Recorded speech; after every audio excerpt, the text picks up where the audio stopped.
On passe maintenant aux fonctions et je vais vous faire une petite introduction aux fonctions avant de rentrer en détail donc et voir comment est-ce qu'on peut trouver celles qui existent, comment est-ce qu'on peut créer de nouvelles et concrètement comment est-ce qu'on va utiliser ça. Ce qu'il faut savoir sur les fonctions, c'est que ça va être donc des scripts que vous allez créer, c'est-à-dire des fonctionnalités que vous allez réutiliser autant de fois que vous le souhaitez en jeu.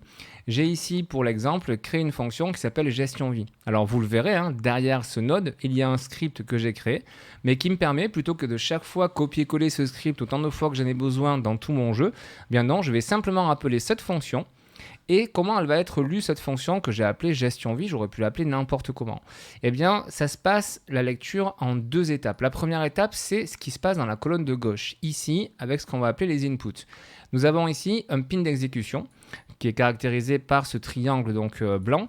Et ce pin d'exécution, s'il n'est pas relié, c'est-à-dire que si avant, j'ai pas un élément, je vais reprendre l'event begin play que l'on a déjà vu précédemment pour illustrer mon exemple, que je vais mettre ici, voilà. Donc là, en le reliant, en l'occurrence sur le node qui va être exécuté dès l'apparition de mon acteur en jeu, ma fonction sera exécutée. Si par contre, à aucun moment, ce node est relié à un pin d'exécution, bah, vous pouvez être sûr que ce ne sera jamais exécuté en jeu. Donc ça, c'est très important toujours, hein. Sachez-le, si votre pin d'exécution est vierge, s'il n'y a pas de lien entre deux pins d'exécution, vous ne pourrez rien faire. Nous avons ensuite les inputs ici. Alors les codes couleurs, ce sera tout simplement le type de valeur, le type de variable sur lesquelles on va travailler. Dans les vidéos qui suivent, au sein de ce cours, on va travailler sur les variables et vous comprendrez plus précisément pourquoi donc il y a un code couleur et quels sont les types de variables, etc. Mais là, on peut déjà analyser rapidement ceci pour que vous compreniez déjà le concept. Le premier paramètre, c'est le target, c'est-à-dire la cible. En gros, quel est l'acteur dans notre niveau auquel on va souhaiter modifier la vie. Le paramètre suivant, vous voyez que j'ai créé un paramètre qui s'appelle PTSV pour point de vie.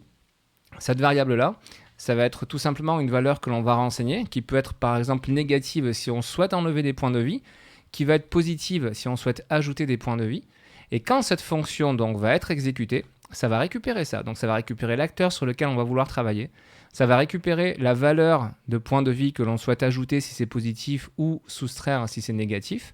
Ça va mettre à jour la vie du personnage et une fois que ça aura fini le travail, ce pin d'exécution, cette fois-ci dans la colonne de droite, donc en sortie de la fonction, va être exécuté. C'est-à-dire que là, si j'ai une suite en fait à mon code qui existe, à ce moment-là, ce sera exécuté. Par exemple, si je mets un print string, qui est l'exemple classique que je prends, une fois que la fonction sera exécutée, qu'elle aura terminé son exécution, ceci va être exécuté, clac, ça va rentrer dans la fonction suivante et ça va exécuter ceci. On peut très bien, hein, dans le cadre de notre script, terminer par une fonction. De toute façon, il y aura toujours une fin dans vos scripts. Et on sera dans ce cas-là. C'est-à-dire que votre fonction sera exécutée et puis après, il n'y aura rien. C'est tout simplement la fin de votre script. Ça, c'est pas un souci. On remarque quoi dans les outputs? Ici, on en a un. Quand j'appelle output, c'est toutes les valeurs qui nous sont retournées, hein.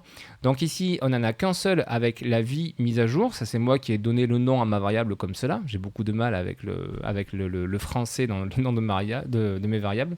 Pour ça que vous verrez souvent en anglais. Et du coup, ça veut dire quoi? Ça veut dire qu'on va pouvoir récupérer des valeurs. Autrement dit, j'arrive ici, je mets à jour les points de vie de mon personnage et tout de suite après dans mon script, je peux continuer. Et si j'en ai l'utilité, je peux même récupérer la vie, mais cette fois-ci mise à jour du personnage pour par exemple l'afficher dans l'interface utilisateur ou pour faire d'autres choses avec.